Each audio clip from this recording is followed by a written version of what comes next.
Good morning, class 4 student. I am starting your 12th chapter, our history. Our history. Okay, so first question arises, what is history? It is the study of past. It is the study of past. Okay, it is important to put events in correct order or sequence. Okay, events can be understood better if they are put in sequence to show the connectivity. Okay, a timetable display the sequence of the events which took place in the past. So you see here the ancient history, the medieval history, and the modern history. Okay, so you know that ancient history started 500 CE. तो आइए सबसे पहले बात करें हम किसकी, ancient history की। तो एंशिएंट हिस्ट्री में सबसे पहला आता है Indus Valley civilisation. Okay, Indus Valley civilisation, Sindhu सभ्यता। ओके, तो सिंधु सभ्यता स्टार्ट क्यों होता है, इसका नाम सिंधु क्यों पड़ा, क्योंकि ये सिंधु रिवर के पास में था। ठीक है, इसमें दो जो शहर थे हड़प्पा और मोहनजोदड़ो, ये खुदाई में निकले हुए थे। ये जो मतलब हड़प्पा और मोहनजोदड़ो जो थे वो रूरल नहीं थे बल्कि अर्बन थे, यानी कि सिटीज़ थी, ये काफ़ी डेवलप्ड सिटी थी। ठीक है, आप सोचते होंगे कि मतलब एंशिएंट हिस्ट्री है, प्राचीन इतिहास है, तो इसमें मतलब घर जो होगा वो बहुत मतलब पुराना, पता नहीं कैसे बना हुआ होगा। नहीं, उस टाइम का जो हड़प्पा सिविलाइजेशन जो था, आप उसमें जो खुदाई में मतलब जो भी घर मिला है, जो भी मकान मिला है, जो भी बिल्डिंग्स मिला है, उसमें घर पक्की ईंटों का बनाया हुआ था और उसकी जो मतलब जो भी सिस्टम थी वो काफ़ी हाई फाई थी। मतलब अभी जैसे हमारे यहाँ मतलब नालों का ये है, नाले बनाए हुए हैं पक्की ईंटों के, उस टाइम में भी वैसा ही था। अभी कैसे सिस्टम बाय सिस्टम सारा चीज़ रहता है, तो जैसे अभी मतलब मॉडर्नाइजेशन, वैसा मॉडर्नाइजेशन नहीं था, लेकिन काफ़ी वो लोग स्टैंडर्ड से रहते थे। ठीक है, तो वही दिया हुआ है, Harappa and Mohenjodaro were its important city. Harappa was the first city to be discover. ये हड़प्पा जो है ये पहला शहर है जो कि खुदाई करने पर मिला था। Therefore this civilisation is also known as Harappa civilisation. इसलिए इस सभ्यता को हड़प्पा सभ्यता के भी नाम से जाना जाता है। It flourished into the northwest India and the present day Pakistan. ये कहाँ पर पाया गया, नॉर्थ वेस्टर्न इंडिया पार्ट्स में पाया गया, जो कि अभी कहाँ पर है, पाकिस्तान में है। From excavation historians have come to know a lot about the life of the peoples। ठीक है, तो उसके बाद वहाँ से जो कुछ भी मिला उससे लोगों ने वहाँ के लोगों के बारे में और उसकी सभ्यता के बारे में जाना कि वो लोग मतलब कैसे रहते थे, कैसे घरों में रहते थे, क्या खाते थे, क्या पहनते थे। नहीं, तो 1920 में ये डिगिंग हुआ है हड़प्पा सभ्यता का। दयाराम साहनी ने मतलब इसे डिस्कवर किया है। ठीक है, the Indus Valley civilisation was the urban civilisation and were planned city. Okay, important buildings unearthed here included the great bath। मतलब नहाने के मतलब अनाज वगैरह रखने के लिए बहुत सिस्टमैटिक ढंग से वहाँ पर मतलब रूम्स वगैरह बनाया हुआ लोगों को मिला है।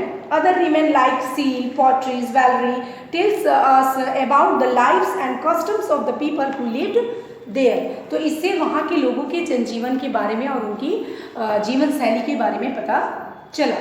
उसके बाद क्या हुआ, 1500 BC के बाद क्या हुआ कि सेंट्रल एशियन मतलब जो सेंट्रल एशिया में जो लोग रहते थे वे लोग कहाँ आए, इंडिया आए, और ऐसे लोगों को आर्यन के नाम से जाना गया। आर्यन मतलब आर्य, केवल आर्य।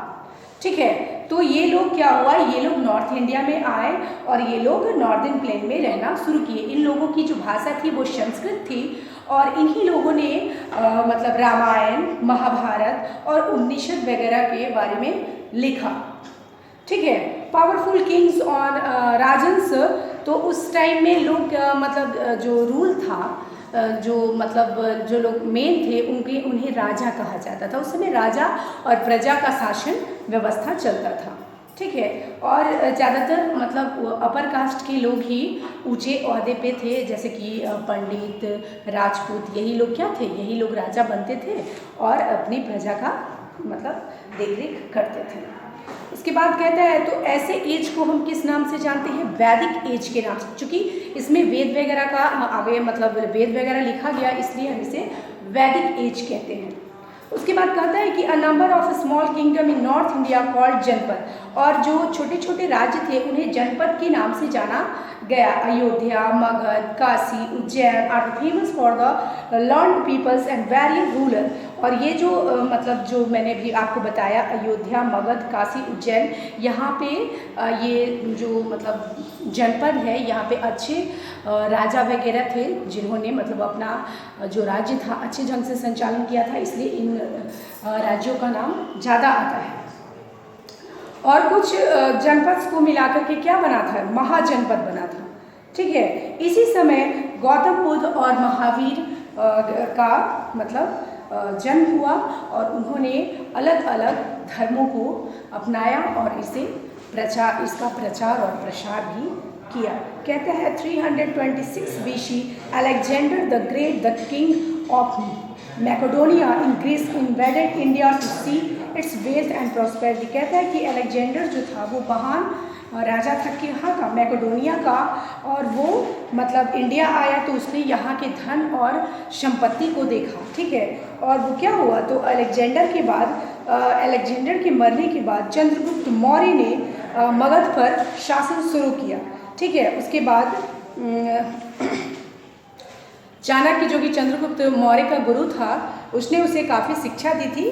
ठीक है। तो उसके बाद चंद्रगुप्त के बाद अशोक हुआ।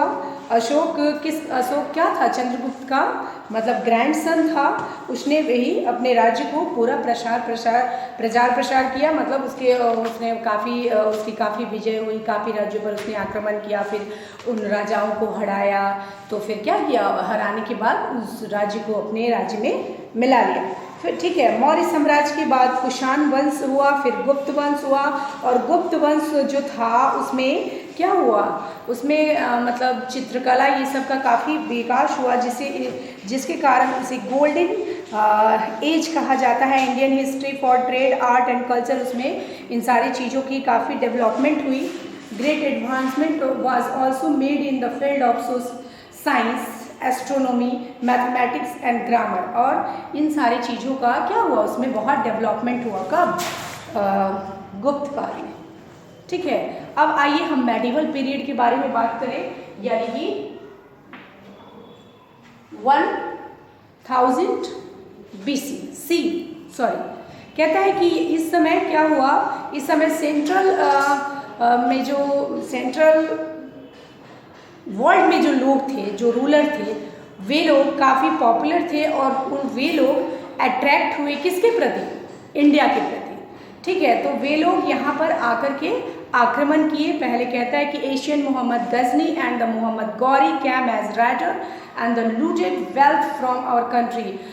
मोहम्मद गौरी और मोहम्मद गजनी यहाँ आए और उन्होंने बहुत सारा लूटपाट हमारे देश से किया। उसके बाद 1206 CE में कुतुबुद्दीन ऐबक हमारे नॉर्थ इंडिया में आया और वो दिल्ली का सुल्तान बना। इसके बाद इल्तुतमिश, रजिया सुल्तान और बलबन उसके फॉलोअर्स थे। ठीक है। When the Delhi Sultans declined, North India was divided into many small, और इन दिल्ली के सुल्तानों ने इंडिया को छोटे छोटे राज्यों में बांटा ताकि इसका क्या कर सके, अच्छे से मतलब इस पर शासन कर सके।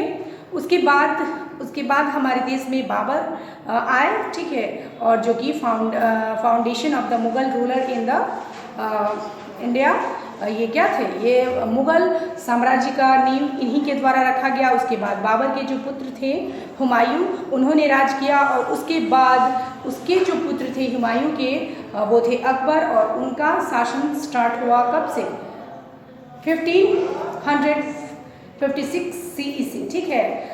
वो जो फिर कहता है कि आफ्टर हिम जहांगीर शाहजहां, फिर जो अकबर थे उनका पुत्र कौन था, जहांगीर, और जहांगीर का पुत्र कौन था, शाहजहां। फिर इन लोगों ने मतलब धीरे धीरे शासन किया और शाहजहां ने काफ़ी कुछ बनवाया जो कि अभी भी आपके इंडिया में वो चीज़ें हैं जैसे कि ताजमहल सबसे बड़ा चीज़ है, जो कि आज भी लोग मतलब कंट्री और आउट ऑफ कंट्री से वहाँ जाते हैं उस चीज़ को क्या करने के लिए, वॉच करने के लिए नहीं।